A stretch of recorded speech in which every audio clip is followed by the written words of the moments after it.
जो 5 वर्ष cycle garage में रखी है, अब वो बाहर निकल आई है, क्योंकि 5 वर्ष कैडर का काम दिखता नहीं है, लेकिन पिछले 2-3 महीनों से थोड़ा साइकिल की रफ्तार दिख रही है। नहीं, साइकिल को गैरेज की ज़रूरत नहीं पड़ती है।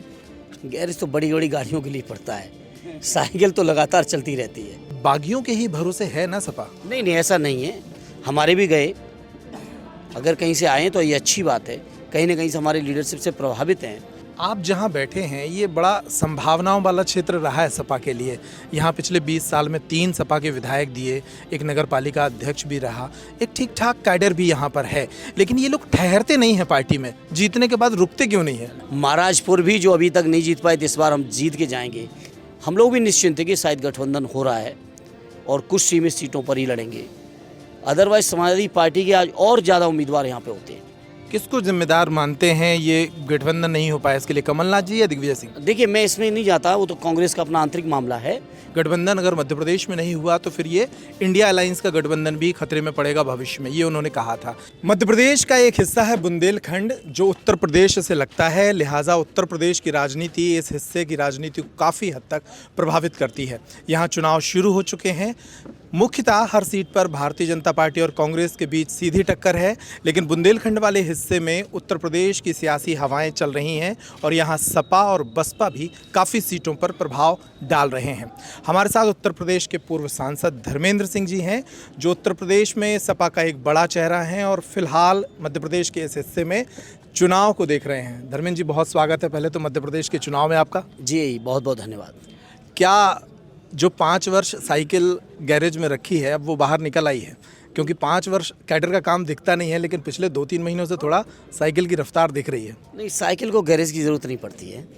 गैरेज तो बड़ी बड़ी गाड़ियों के लिए पड़ता है। साइकिल तो लगातार चलती रहती है, लेकिन मैं चल रही है जी, आज भी राष्ट्रीय अध्यक्ष जी लखनऊ की सड़कों पर साइकिल चला रहे हैं। कितनी लगातार उम्मीद चल है, रही है। कितनी उम्मीद है मध्य प्रदेश में इस बार समाजवादी पार्टी की सियासी ज़मीन कहाँ देख रहे हैं? बहुत ज़्यादा उम्मीद है मध्य प्रदेश के लोगों से। मध्य प्रदेश के लोग हमारे राष्ट्रीय अध्यक्ष जी, हमारी पार्टी की नीतियों से प्रभावित हैं और उम्मीद भरी निगाह से देख रहे हैं, क्योंकि मध्य प्रदेश के अंदर ज़्यादातर समय बीजेपी, कुछ समय के लिए कांग्रेस, और इन लोगों द्वारा तरक्की खुशहाली की कोई योजना नहीं लाई गई है। आप बताओ, 18 साल में मामा जी की सरकार ने क्या करके दिया? आप बताओ क्या करके दिया? एक एक्सप्रेसवे है क्या? एक कोई इंटरनेशनल स्तर की कोई भी चीज़ जो मध्य प्रदेश में बनाई हो? कुछ भी नहीं। हमारे उत्तर प्रदेश को देखिए, कितना काम करके दिया। कल भी लखनऊ में जो आप देख रहे थे इंडिया इंग्लैंड का मैच, वो माननीय अखिलेश यादव जी के बनाया हुआ है स्टेडियम में। तो ऐसे एक नहीं, अनेक काम किए उन्होंने। आपके गरीब महिलाओं के लिए अलग पेंशन, समाजवादी पेंशन चलाई। गरीब बच्चे जो लैपटॉप कभी सोच नहीं पाते थे, आज उत्तर प्रदेश के गांव-गांव में लैपटॉप है। तो इस तरह की तमाम योजनाएं चलाई। इन योजनाओं से लोग प्रभावित हैं। हमारी नीतियों से, कार्यक्रमों से, हमारी लीडरशिप से प्रभावित हैं लोग और उम्मीद भरी निगाह से देख रहे हैं, मुझे यकीन है। लेकिन समर्थन देंगे। मैं जितना देखता हूँ या आम तौर पर जो राजनीति को समझने वाले लोग हैं, मूलतः बागियों के भरोसे ही सपा नज़र आती है। काडर जो है वो कहीं नज़र नहीं आता, वर्कर नज़र नहीं आते। जो बागी हैं, अभी आप जहां फॉर्म डला के आ रहे हैं, वो रेखा यादव भाजपा की बागी हैं, 10 साल विधायक रही, अब समाजवादी पार्टी से चुनाव लड़ रही हैं। महाराजपुर में जहां आप बैठे हैं, वहां कांग्रेस से आए अजय दौलत तिवारी आपके प्रत्याशी हैं। तो बागियों के ही भरोसे है ना सपा? नहीं नहीं, ऐसा नहीं है। अगर सपा के पास अपना यहाँ वोट बैंक ना होता तो शायद जिन साथियों का नाम ले रहे वो लोग हमारे सिंबल पे नहीं आते। हमारी स्ट्रेंथ है, इसलिए वो हमारे साथ आ रहे हैं। और राजनीति में लोग आते जाते रहते हैं, आना जाना लगा रहता है। हमारे भी गए, अगर कहीं से आए तो ये अच्छी बात है।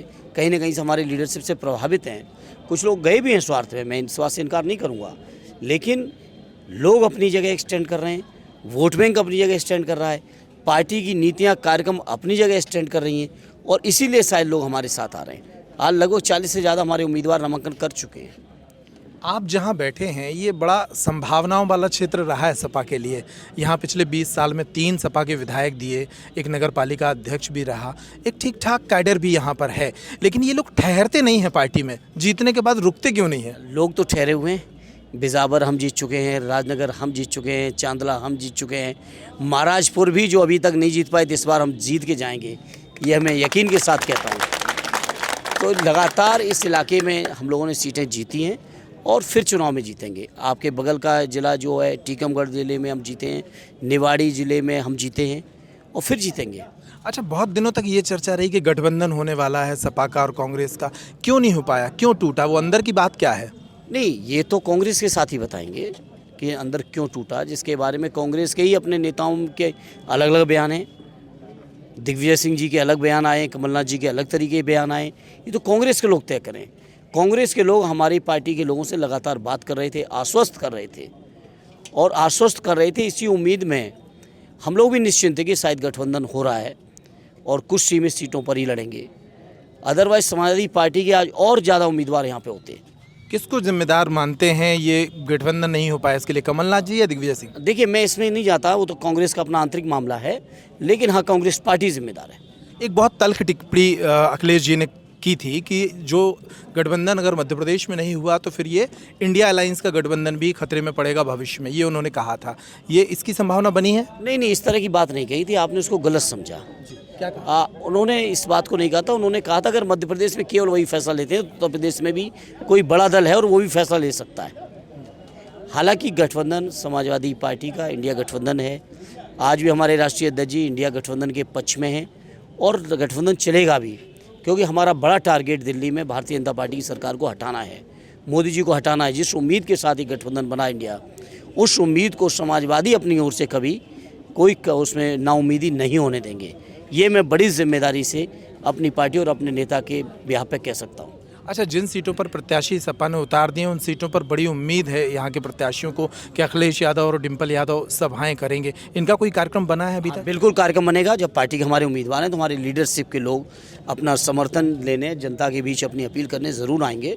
और आज तो चूँकि नामांकन का ख़त्म हुआ है, अभी तो स्क्रूटनी होनी है, विड्रॉल होना है, सिंबल अलॉट होना है, उसके बाद लीडरशिप के लोग उतरेंगे। छतरपुर जिले की 6 सीटों में 2-3 सीटों पर बड़े मजबूत प्रत्याशी आप लोगों को मिल गए हैं।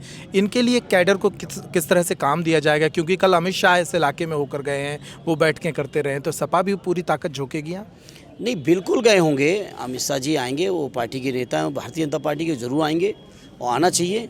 लेकिन हाँ, एक चीज़ भी और तय करनी चाहिए, जहाँ हार जाए वहाँ स्थानीय लीडरशिप हार जाए, जहाँ जीत जाए वहाँ केंद्रीय लीडरशिप जीत जाए। ये बीजेपी की बड़ी अजीबोगरीब परंपरा है। अगर जीत का सेहरा बांधते हैं तो हार की जिम्मेदारी भी लेने को तैयार रहना चाहिए। मध्य प्रदेश के मुख्यमंत्री ने महिलाओं को लेकर एक जो योजना लागू की थी प्रदेश में, लाडली बहना, उसका बड़ा असर बता रहे हैं कि ज़मीन पर वो योजना काम कर रही है। आप लोगों को कुछ नज़र आया उस योजना का? नहीं, कोई योजना नहीं। हम समाजवादी लोग इससे पहले बहुत बड़ी बड़ी योजनाएं चला चुके हैं और इन योजनाओं के माध्यम से ऑलरेडी नेताजी ने शुरू किया था अपनी पिछली सरकार में, जो 2003-04 के आसपास थी, कन्या विद्याधन योजना, इंटर पास बहनों के लिए। उस योजना का ये इम्पैक्ट पड़ा कि जहाँ लोग ड्रॉप आउट हो जाती थी हमारी बहनें, परिवार में लोग प्रायोरिटी दे देते थे लड़कों को पढ़ाने की, या उतनी आज़ादी, उतनी स्वतंत्रता नहीं देते थे, या आर्थिक संसाधनों कमी के कारण कभी कभी रोक देते थे। वो उत्तर प्रदेश के अंदर ज़बरदस्त परिवर्तन आया। ये योजना समाजवादी पार्टी ने चलाई है। इसी तरह की योजना का वादा उत्तर मध्य प्रदेश की जनता को भी है। हमारी पार्टी ने 60 लाख उत्तर प्रदेश की गरीब माताओं बहनों को समाजवादी पेंशन की योजना 1000 रुपये पर महीने के हिसाब से देने का काम भी। समाजवादी योजना की तुलना भाजपा के लोग कर ही नहीं सकते। अब ये चुनावी जुमलेबाजी कुछ भी कर लें, जैसे अभी सिलेंडर 1100 तक पहुंचा दिया और चुनाव आ रहा है तो कि 200 की सब्सिडी कि 100 की सब्सिडी। ये चुनावी इनकी बातें हो सकती हैं। अदरवाइज 18 साल से राज कर रहे थे, क्यों नहीं योजना चलाई?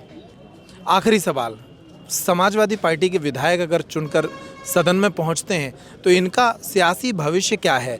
ये अगर ज़रूरत पड़ी तो किसको समर्थन देंगे? क्योंकि मध्य प्रदेश में एक बार फिर सरकार को बनाने में कुछ अगर नंबर कम पड़ते हैं तो सपा किस तरफ मूव करेगी? देखिए, ये फैसला तो माननीय राष्ट्रीय अध्यक्ष जी करेंगे, लेकिन सैद्धांतिक तौर पे हम लोग भारतीय जनता पार्टी को रोकने का ही काम करेंगे। बहुत शुक्रिया हमसे बात करने के लिए। तो ये थे पूर्व सांसद धर्मेंद्र सिंह जी, सपा के पूर्व सांसद हैं और उत्तर प्रदेश की राजनीति का एक बड़ा चेहरा है, जो मध्य प्रदेश के चुनाव में इस वक्त काफ़ी हद तक सक्रिय हैं। इस रिपोर्ट में इतना ही। नमस्कार।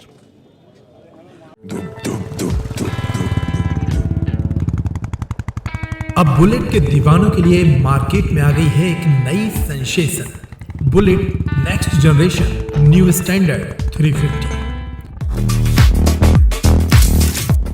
सिर्फ 1,73,000 रुपए से स्टार्ट। आपकी नई बुलेट 350।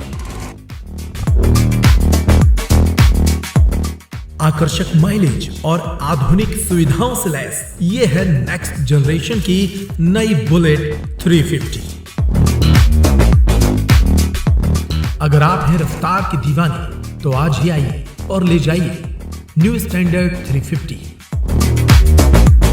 सिर्फ 21,000 रुपए के डाउन पेमेंट पर। आज ही आइए हमारे शोरूम और ले जाइए अपनी नई बुलेट। हमारा पता है क्लासिक व्हील्स, सागर रोड, छतरपुर। अधिक जानकारी के लिए कॉल करें 6264454031।